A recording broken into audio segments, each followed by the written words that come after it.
साध संगत जी बड़े प्यार से कहिए धन रिंकार जी बोलिए सतगुरु माता सुदीक्षा सविंदर हरदेव जी महाराज जी की जय। निरंकारी राजमाता गुरु बचन अवतार की जय। साध संगत जी चैनल को सब्सक्राइब कर लीजिएगा और बेल आइकन को भी दबा लीजिएगा साध संगत जी, ताकि हर वीडियो विचार आप जी के चरणों पर पहुँच सके। साध संगत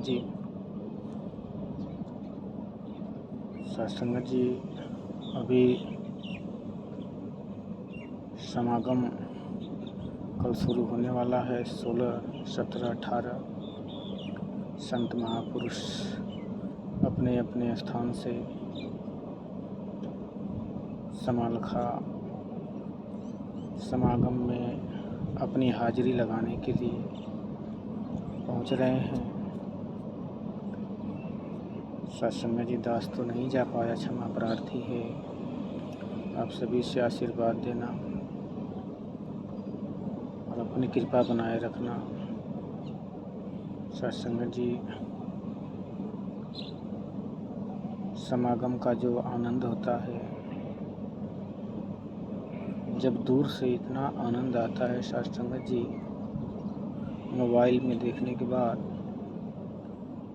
तो दास यही अनुभव करता है कि जब हमें इतना दूर से इतना आनंद आता है तो जो महापुरुष सतगुरु के चरणों में साकार रूप से उपस्थित हुए हैं सत्संग जी, उनको कितना आनंद मिलता होगा।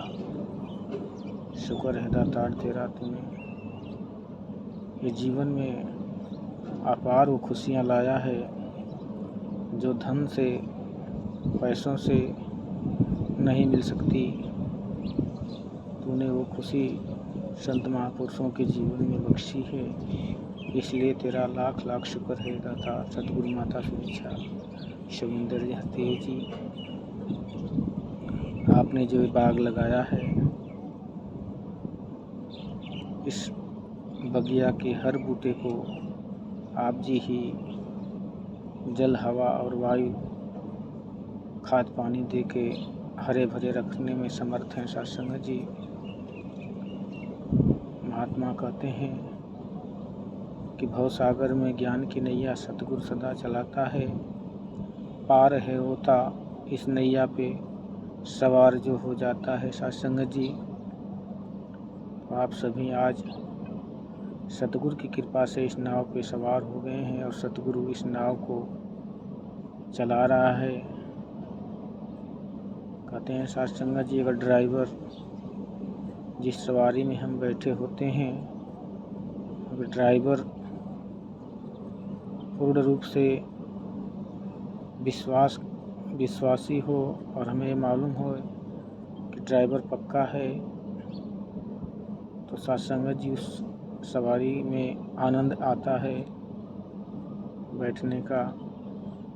और जिस ड्राइवर पे सत्संग जी मन के अंदर शंका समा जाए कि गाड़ी को सही नहीं चला रहा है, तो सत्संग जी हम सफ़र का आनंद नहीं ले पाते। ठीक इसी प्रकार सत्संग जी गुरु समर्थ मिला है।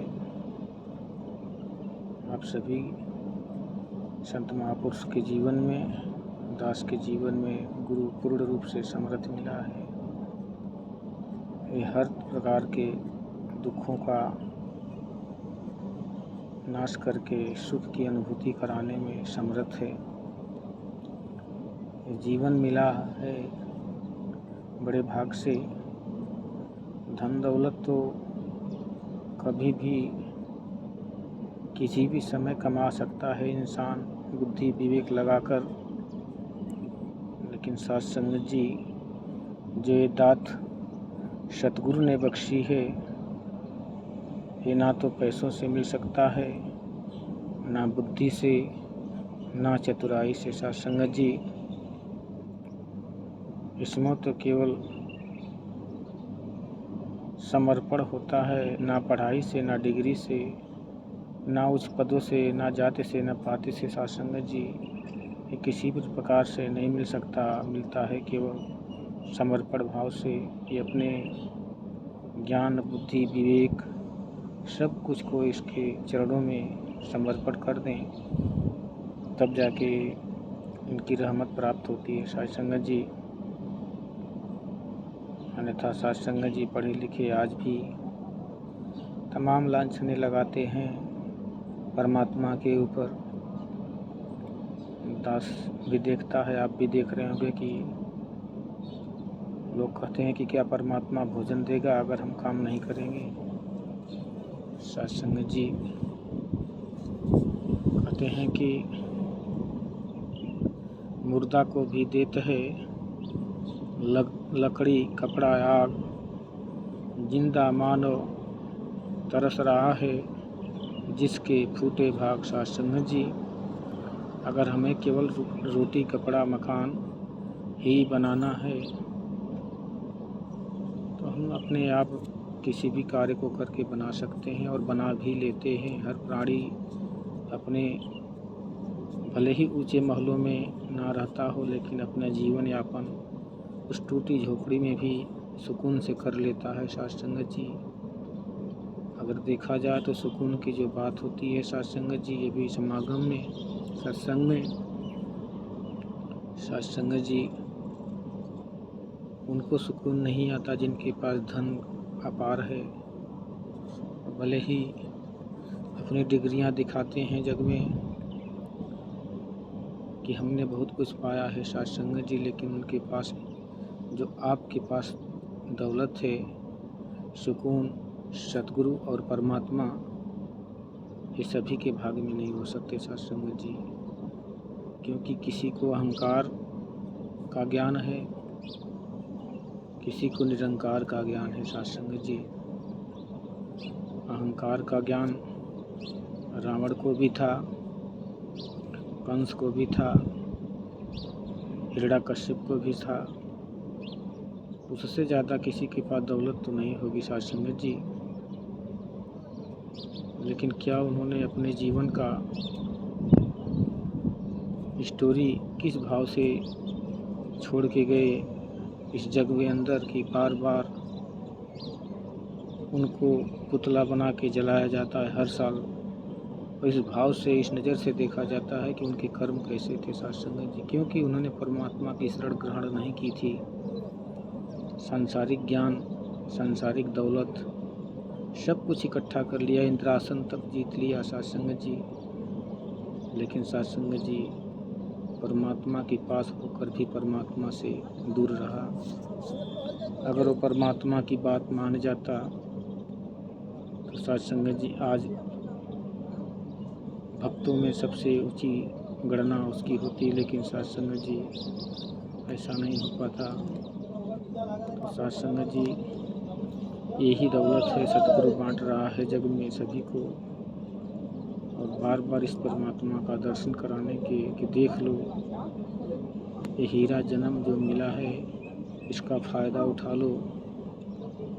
नहीं तो कहते हैं कि पढ़े लिखे क्या होते है, जो हर से हुई न भेंट, अब पछताए होत का जब चिड़िया चुग गई खेत। साध संगत जी ये जो सांसें हैं पल पल हमारे पकड़ से बाहर हैं, ये एक एक क्षण बीतती जा रही है। और जीवन के रहते अगर इस दौलत को नहीं पाया तो इस जहां में कहते हैं कि आए थे इस जहां में क्या काम है तुम्हारा, ठहरोगे किस मुकाम में लौटोगे जब दोबारा। जिन्होंने इस धन को इकट्ठा किया, कहते हैं कि ये धन जो है उस सरपड़ी की तरह है साध संगत जी। जो इसे सेवन करता है, सरपड़ी ठीक जैसे अपने भूख लगने पर अपने बच्चे को खा जाती है। ये धन माया में आता है और जो इसका रक्षा करता है ये उसे ही लील जाता है साध संगत जी। इसलिए कहते हैं कि साईं इतना दीजिए जामे कुटुंब समाए, मैं भी भूखा ना रहूं अतिथि न भूखा जाए। साध संगत जी जिस हाल में परमात्मा ने बनाया है, शुक्र है दातार का तूने ऐसा सुंदर जीवन बख्शा है जो 2 वक्त की रोटी भी मिल जाती है और संतों का चरण धूलि भी मिल जाती है। इससे अच्छा और क्या चाहिए साध संगत जी। बाकी मांगने की तो पूरी दुनिया भी मांग लें तब भी झोलियाँ नहीं भरती सत्संगत जी। इसलिए मांगने की कला भी राजमाता जी ने सिखाया कि दुनिया के सारे सुख पा दे मेरी झोली भी, फिर भी मिलाए रखा संत आदि टोली भी। सत्संग जी दास क्षमा प्रार्थी है। जो भी कहने के दौरान त्रुटियां हो गई हों उसे बालक समझ के बख्श लेना और अपने चरणों से लगाए रखना। सत्संग जी प्यार से कहिए धन्यवाद जी।